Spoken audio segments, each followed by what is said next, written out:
Hello दोस्तों, शुरू करते हैं आज का वीडियो।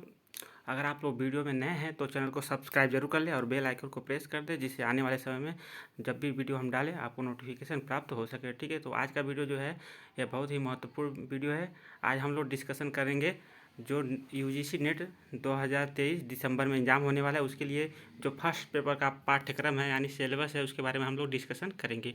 तो यहाँ पे देखेंगे कितने यूनिट्स हैं, उसके लिए कौन कौन सा बुक मतलब इम्पॉर्टेंट हो सकता है, उसकी तैयारी कैसे करें जिससे हम अधिक से अधिक 50 क्वेश्चन में सही कर सकें। ठीक है, तो शुरू करते हैं।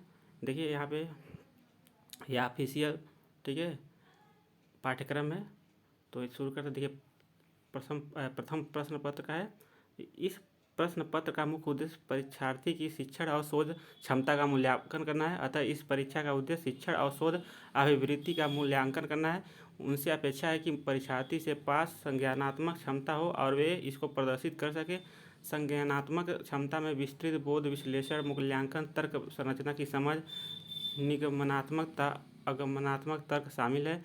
परीक्षार्थियों में यह भी अपेक्षा की जाती है कि उन्हें उस शिक्षा में शिक्षण और अधिगम का सामान्य ज्ञान हो, सूचना के स्रोतों की सामान्य जानकारी हो और ज्ञान हो। उन्हें इसके साथ साथ उन्हें लोगों, पर्यावरण, प्राकृतिक संसाधनों के बीच संव्यवहार और जीवन की गुणवत्ता पर उनके प्रभाव की जानकारी होनी चाहिए। विस्तृत पाठ्यक्रम का विवरण इस प्रकार है। ठीक है, तो जो देखिए पहला इकाई है यानी पहला यूनिट है वह है शिक्षण अभिवृत्ति। ठीक है, अभिवृत्ति, शिक्षण अभिवृत्ति पहला इकाई है यानी पहला यूनिट है। टोटल 10 यूनिट है, तो पहला यूनिट है शिक्षण अभिवृत्ति। इसके अंतर्गत आपको पढ़ना है शिक्षण। शिक्षण क्या है, उसकी अवधारणाएं, उद्देश्य, शिक्षण स्तर यानी स्मरण शक्ति, समझ और विचारात्मक के बारे में, स्तर के बारे में हमको जानना है। फिर विशेषताएं और मूल अपेक्षाएं, इसके बारे में जानना है।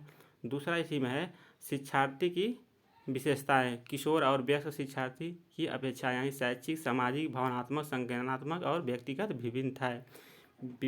ठीक है, तीसरा इसी में है शिक्षण प्रभावक तत्व, शिक्षक सहायक सामग्री, संस्थागत सुविधाएं, शैक्षणिक वातावरण। ठीक है, फिर इसी में है उच्च अधिगम संस्थाओं में शिक्षण की पद्धति, अध्यापक केंद्रित बनाम शिक्षण केंद्रित पद्धति, ऑफलाइन बनाम ऑनलाइन पद्धति यानी स्वयं प्रभा यानी मुख्य इत्यादि। ठीक है, फिर इसी में है शिक्षण सहायक सामग्री, परंपरागत, आधुनिक और आईसीटी आधारित। ठीक, फिर इसके बाद है इसी में मूल्यांकन प्रणाली, मूल्यांकन के तत्व और प्रकार, फिर उस शिक्षा में विकल्प आधारित क्रेडिट प्रणाली में मूल्यांकन, कंप्यूटर आधारित परीक्षा, मूल्यांकन में नवाचार। ये है पहला यूनिट। यह सब के बारे में हमको पहले यूनिट में पढ़ना है। ठीक है, पहले यूनिट में टोटल 6 चैप्टर हैं, 1 2 3 4 5 6। अब हम लोग दूसरा यूनिट पे डिस्कशन करते हैं। दूसरा यूनिट है आपका शोध अभिवृत्ति। शोध अभिवृत्ति, ठीक है, तो इसमें आपको जानना है शोध यानी शोध का अर्थ क्या है, प्रकार क्या है, विशेषता क्या है, प्रत्यक्षवाद एवं उत्तर प्रत्यक्षवाद शोध के उपागम के बारे में जानना है। फिर शोध की पद्धतियाँ क्या है, प्रयोगात्मक शोध होता है, विवरणात्मक शोध होता है, ऐतिहासिक शोध होता है, गुणात्मक शोध होता है और मात्रात्मक शोध होता है। यानी टोटल 5 प्रकार के शोधों का हमको पद्धतियों के बारे में जानना है, प्रयोगात्मक, विवरणात्मक, ऐतिहासिक, गुणात्मक और मात्रात्मक। ठीक, उसके बाद शोध के चरण यानी शोध के जो सोपान है यानी चरण है, यानी पहले शोध में क्या होता है। ठीक है, फिर उसके बाद शोध प्रबंध एवं आलेखन लेखन यानी फॉर्मेट और संदर्भ शैली कैसे लिखा जाता है, इसके बारे में। फिर शोध में आईसीटीसी का अनुप्रयोग ये जानना है। फिर शोध की नैतिकता देखना है। ठीक है, तो दूसरा यूनिट में हमको शोध के बारे में पूरा जानना है। शोध का अर्थ क्या होता है, उसका प्रकार क्या होता है, प्रत्यक्षवाद और उत्तरवाद, इसके बारे में जानना होता है। फिर शोध की जो पद्धतियां हैं, प्रयोगात्मक, विवरणात्मक, ऐतिहासिक, गुणात्मक, मात्रात्मक। फिर शोध के चरण के बारे में जानना है। फिर शोध प्रबंध एवं आलेखन, ठीक है, लेखन के फॉर्मेट और संदर्भ शैली कैसे लिखी जाती है, सब के बारे में जानना है। फिर तीसरा यूनिट हम लोग देखते हैं बोध। बोध में आपको तीसरा यूनिट में एक गद्य दे दिया जाएगा हिंदी का, या इंग्लिश में अगर आप हैं तो इंग्लिश में एक गद्य दे देगा। ठीक है, तो उस गद्य में पूछे गए प्रश्नों का उत्तर देना होता है। एक गद्य दे दिया जाएगा, उसी गद्य पे आधारित 5 प्रश्न दिए रहेंगे, तो उसको पढ़ के गद्य को आप 5 प्रश्न का उत्तर देंगे। बहुत ही आसान होता है, थोड़ा सा आप अच्छे से पढ़ेंगे तो टोटल क्वेश्चन सही कर ले जाएंगे।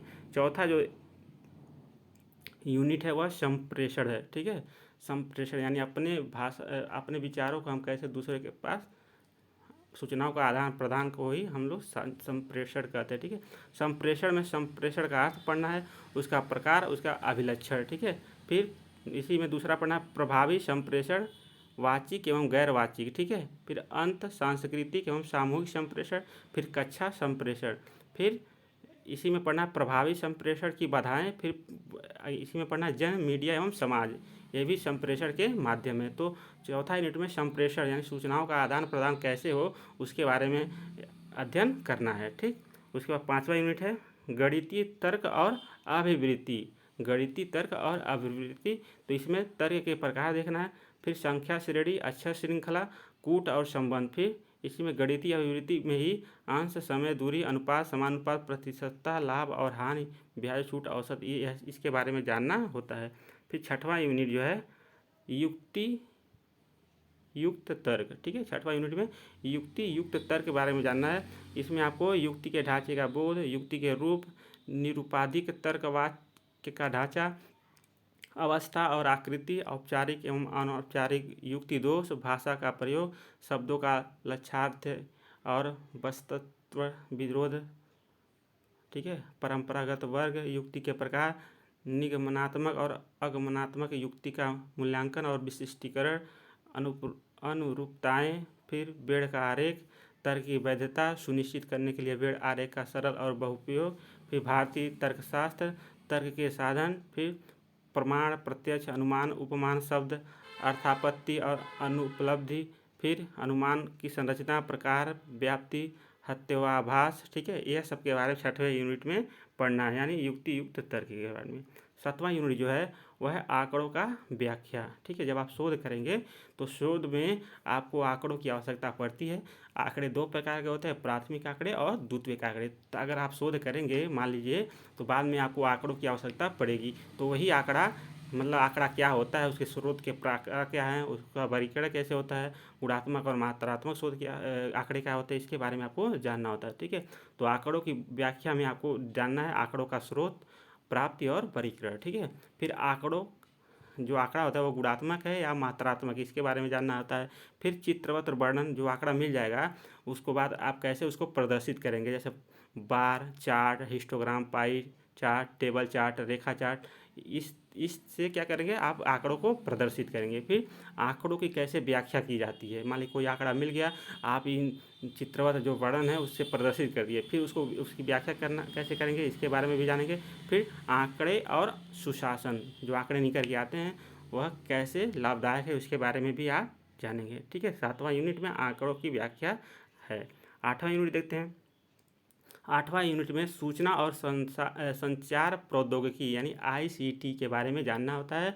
इसके अंतर्गत आपको पढ़ना है ICT क्या है, इसकी समान संक्षिप्तियाँ और शब्दावली। ठीक है, यह क्या है इसके बारे में जानना है। फिर इंटरनेट, इंट्रानेट, ईमेल, श्रव्य दृश्य कॉन्फ्रेंसिंग की मूलभूत बातें, इसके बारे में जानना है। फिर उच्च शिक्षा जो है उसमें जो डिजिटल पहले हुई हैं, जैसे ठीक है आप आजकल देखते हैं जूम मीटिंग हो जाती है। ठीक है, यह सब के बारे में आपको जानना है। फिर ICT और सुशासन के बारे में जानना है आठवां यूनिट में। फिर नौवां यूनिट हम देखते हैं। देखिए नौवां यूनिट जो है वह पर्यावरण, लोक और विकास से है। ठीक है, नौवां यूनिट में तो आपको विकास और पर्यावरण के बारे में, जो मिलेनियम विकास और संपोषणी विकास का लक्ष्य है उसके बारे में आप लोग जानेंगे। ठीक है, तो फिर उसके बाद मानव और पर्यावरण समव्यवहार यानी निर्जातीय क्रियाकलाप और पर्यावरण पर उनके प्रभाव ये देखेंगे। फिर इसी में पर्यावरण परक मुद्दे, स्थानीय, क्षेत्रीय और वैश्विक, वायु प्रदूषण, जल प्रदूषण, मृदा प्रदूषण, ध्वनि प्रदूषण, अपशिष्ट। अपशिष्ट के अंतर्गत आपको ठोस, तरल, बायोमेडिकल, जोखिमपूर्ण इलेक्ट्रॉनिक जो अपशिष्ट हैं उसका, जलवायु परिवर्तन और इसके सामाजिक, आर्थिक तथा राजनीतिक आयाम के बारे में जानना है। फिर इसी में मानव स्वास्थ्य पर जो प्रदूषक है उसका क्या प्रभाव पड़ता है उसके बारे में भी आपको पढ़ना है। फिर इसी में प्राकृतिक और ऊर्जा के जो स्रोत हैं, जैसे गैर ऊर्जा के जो स्रोत हैं, जैसे सौर ऊर्जा, पवन ऊर्जा, मृदा ऊर्जा, जल ऊर्जा, भूताप ऊर्जा, बायोमास ऊर्जा, नाभिकीय ऊर्जा और वन। ठीक है, इसके बारे में आपको अध्ययन करना है। फिर प्राकृतिक जोखिम के अंतर्गत, ठीक है, जो आपदाएँ आती है उससे, इसमें देखिए प्राकृतिक जोखिम और आपदाएं न्यूनीकरण की युक्तियाँ, ठीक है, इसके बारे में अध्ययन करेंगे। फिर इसी में ही पर्यावरण संरक्षण अधिनियम जो 1986 में भारत का आया था वो उसको जानेंगे। फिर जलवायु परिवर्तन संबंधी जो राष्ट्रीय कार्य योजना बना है उसके बारे में जानेंगे। फिर अंतर्राष्ट्रीय समझौते, फिर प्रयास, फिर मॉन्ट्रियल प्रोटोकॉल, रियो सम्मेलन, ठीक है, जैव विविधता सम्मेलन, क्योटो प्रोटोकॉल, पेरिस समझौता, अंतर्राष्ट्रीय सौर संधि, इनके बारे में आपको अध्ययन करना है। ठीक, फिर 10वां यानी लास्ट यूनिट हम लोग देखते हैं, इसमें है उच्च शिक्षा प्रणाली। ठीक है, उच्च शिक्षा प्रणाली, इसके अंतर्गत आपको पढ़ना उच्च अधिगम संस्थाएं और प्राचीन भारत में शिक्षा। ठीक है, फिर स्वतंत्रता के बाद भारत में उच्च अधिगम और शोध का उद्भव। ठीक है, फिर भारत में प्राच्य, प्रारंभिक और गैर पारंपरिक अधिगम कार्यक्रम के बारे में जानेंगे। फिर इसी में व्यावसायिक या तकनीकी और कौशल आधारित शिक्षा के बारे में जानेंगे।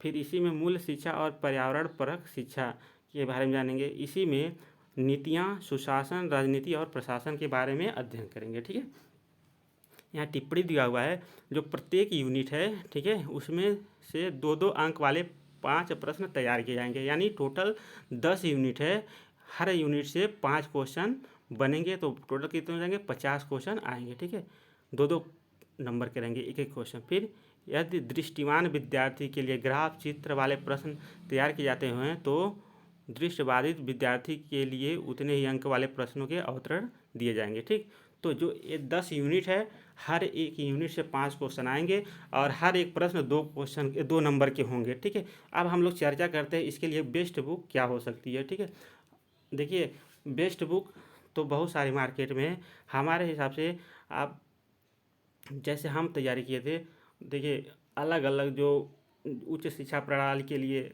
कोई भी यूट्यूब चैनल जो अच्छा पढ़ाता है उसको आप देख सकते हैं। फिर आप व्यवसाय गूगल पे जाके इससे संबंधित आपको सर्च करके खुद का नोट्स बना सकते हैं। ठीक है, या आप जैसे KBS मदान की बुक आती है या दृष्टि की बुक आती है। ठीक है, सबसे बढ़िया प्रतियोगिता साहित्य की बुक आती है फर्स्ट पेपर के लिए। अगर यहाँ देखिए पर्यावरण लोक विकास के लिए, ठीक है, पर्यावरण भूगोल जो आता है, पर्यावरण एवं पारिस्थितिकी दृष्टि का सबसे बेस्ट बुक होता है, उसको आप देख सकते हैं, बहुत ही लाभदायक होगा। ठीक है, अगर अलग से लेते हैं तो, नहीं तो आप एक ही बुक ले लीजिए, KBS मदान की या दृष्टि की, नेट JRF के लिए फर्स्ट पेपर के लिए बुक आती है, या प्रतियोगिता साहित्य की। ठीक है, अगर अलग अलग लेंगे तो और बेस्ट होगा, अगर नहीं अलग अलग ले पाते हैं तो कोई बात नहीं। ठीक है, यहाँ पे देखिए सूचना और संचार प्रौद्योगिकी जो ICT है, इसके लिए परीक्षा मंथन की कंप्यूटर की बुक आती है। ठीक है, बहुत ही बेस्ट बुक होती है, अगर आप चाहें तो उसको अलग से भी ले सकते हैं, अगर नहीं लेते हैं तो कोई भी बात नहीं है। ठीक है, फिर आंकड़ों की व्याख्या, ये शोध के लिए, पर्सनल शोध के लिए, ठीक है, वो अलग से बुक आती है, लेकिन अगर आप नहीं लेते हैं तो एक ही बुक में दिया रहेगा, उससे आप काम चला सकते हैं। आप इसको नेट पे अगर सर्च करेंगे सारे चीज़ आपको मिल जाएंगे, उससे आप खुद का भी नोट्स बना सकते हैं। ठीक, तो अगर हम फिर अगर देखें कौन कौन सा इसमें आसान चैप्टर है, ये सॉरी यूनिट है, किस यूनिट पे ज़्यादा समय दिया जाए कि ज़्यादा से ज़्यादा क्वेश्चन सही हो सकते हैं, तो उस पर हम थोड़ा डिस्कशन कर लेते हैं। जैसे देखिए पहला यूनिट जो है बहुत बड़ा यूनिट है, इसमें आपको बुक से पढ़ के, ठीक है, प्रीवियस ईयर पेपर सॉल्व करना है, पहला यूनिट। इस पर ज़्यादा टाइम देने से कोई मतलब नहीं है। देखिए जो दूसरा यूनिट है, ये बहुत अच्छा यूनिट है, इसको आप थोड़ा दिमाग लगाएंगे और थोड़ा अच्छे से पढ़ेंगे, जैसे शोध का अर्थ, प्रकार, विषय, ठीक है, ये सब आप जल्दी से पकड़ बना लेंगे। फिर प्रयोगात्मक शोध क्या होता है, विवरणात्मक शोध क्या होता है, ऐतिहासिक क्या होता है, गुणात्मक, मात्रात्मक, इस पे आप पकड़ बना सकते हैं। 5 प्रकार के शोधों के बारे में आप जान सकते हैं। फिर शोध के चरण क्या होते हैं, ठीक है, जो 6-7 चरण होते हैं, पहले शोध में क्या होता है, फिर क्या होता है, फिर क्या होता है, ऐसे क्रम से, ठीक है, बैठाना होता है उसको। आप इस यूनिट पे ज़्यादा अगर ध्यान देंगे तो आपको 5 में से 4 क्वेश्चन सही होने की संभावना है। ठीक है, तो इस पे यूनिट 2 पे आप ज़्यादा टाइम दीजिए। ठीक, फिर तीसरा यूनिट जो है बोध यानी एक गद्य दे देगा और गद्य से क्वेश्चन पूछे जाएंगे, तो इस पे आप ज़्यादा टाइम देंगे तो आप 5 में से 4 क्वेश्चन, पाँच में पाँचों क्वेश्चन सही कर ले जाएंगे। ठीक है, तो आप तीसरे यूनिट पे भी ज़्यादा टाइम दीजिए, अधिक से अधिक प्रीवियस ईयर पेपर जो है उसको सॉल्व कीजिए। ठीक है, गद्य से संबंधित, तो आप उससे आइडिया आपको मिलेगा। फिर चौथा यूनिट जो है संप्रेषण यानी सूचनाओं का आदान प्रदान, ये भी बहुत अच्छा यूनिट है, थोड़ा सा ही है, आप इसको चाहेंगे इस पे ज़्यादा पकड़ बना सकते हैं। ठीक, तो इस पे आप ज़्यादा ध्यान देंगे तो ज़्यादा से ज़्यादा क्वेश्चन होने की सही होने की संभावना है। फिर यूनिट नंबर 5 है।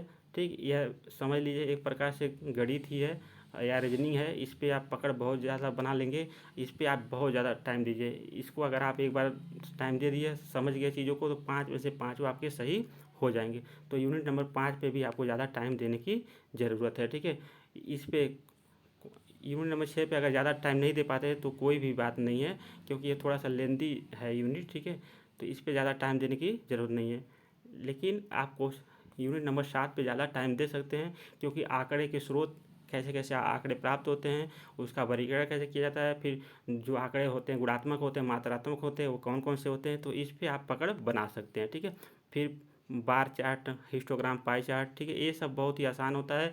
तो इसको आप जाके एक बार बढ़िया से पढ़ेंगे, प्रीवियस ईयर पेपर सॉल्व करेंगे, तो इसको आप अच्छे से कर ले जाएंगे। तो 7वां यूनिट भी बहुत ही अच्छा है, इस पर आप पकड़ बना सकते हैं कम पढ़ के। ठीक, यूनिट नंबर 8 जो है ये भी बहुत छोटा सा यूनिट है, इस पे भी आप तेज़ी से पकड़ बना सकते हैं, क्योंकि इसमें ज़्यादा आपको पढ़ना नहीं है। जो कंप्यूटर से संबंधित सामान्य जो संक्षिप्तियाँ हैं, यानी जो जैसे क्या सीपीयू क्या हो गया, ठीक है, यानी जो संक्षिप्त शब्द है उसका फुल फॉर्म पूछता है। ठीक है, इंटरनेट क्या है, ईमेल क्या है, श्रव्य दृश्य कॉन्फ्रेंसिंग क्या है, इसके बारे में आप लोग पढ़ लेंगे तो आप पकड़ जल्दी बना लेंगे। 8वां यूनिट भी थोड़ा आप पकड़ बनाने वाला है।